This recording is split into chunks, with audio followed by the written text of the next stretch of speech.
and taken care of. But even the deputy governor, Savula for Kakamega, seems to suggest that there's some reluctance. He called it woga and made a comparison with John Mishuki, that you need to do something. It would appear we can identify where the problem is, that the Ministry of Interior is not doing what it should do. Do you agree that probably that's where the buck stops?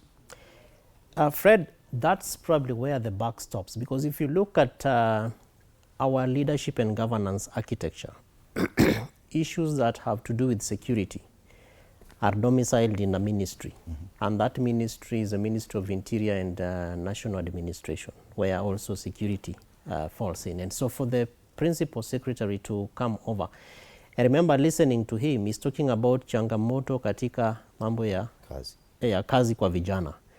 And the PS, my good friend Dr. Molo, knows that the president, as I said earlier on, has been very categorical around how to provide spaces for young people. And we have more than 40 plus programs in this government, both national and county levels, where young people are expected to be empowered economically. There must be a point at which these interventions, therefore, are not meeting the rightful young people. The impact is minimal, Fred.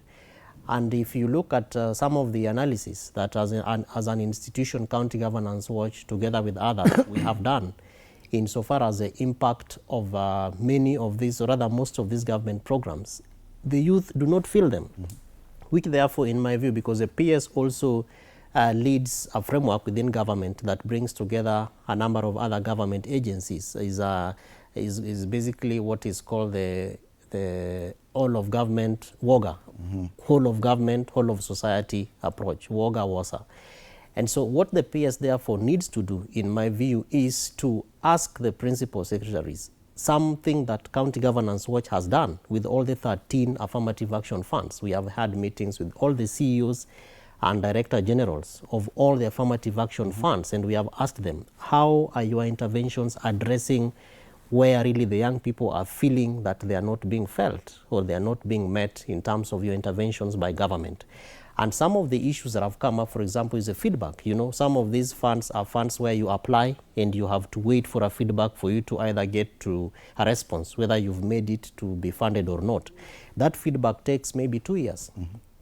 One thing that, so some of the recommendations we have made with some of these funds is do this feedback, issue this feedback within 3 months, so that a youth is not seated at home hoping that my application is going to go through and that at the end of it I'm going to get funding, yet you know very well that those things are not going to happen. So I believe that there is probably a disconnect between how government interventions... So the interventions have failed according to you?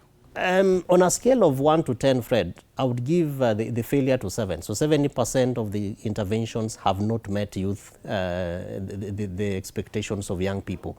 And that is where government now needs to get back to its, forte and ask, what is it that we are not doing right that we need to be doing? Because moving forward, and this is both at national and county levels, because even county governments also have interventions where they are supposed to be meeting with the young people and trying to address some of these concerns. But ultimately is the kind of impunity that we see in the inability of the law to carry the day, so that young people, even as Prof says, that it is the politicians who go and bail them. Every goon, like we normally say, every dog that barks at a market has an owner. There's somebody who ties this dog at some point and says, okay, now go and bark.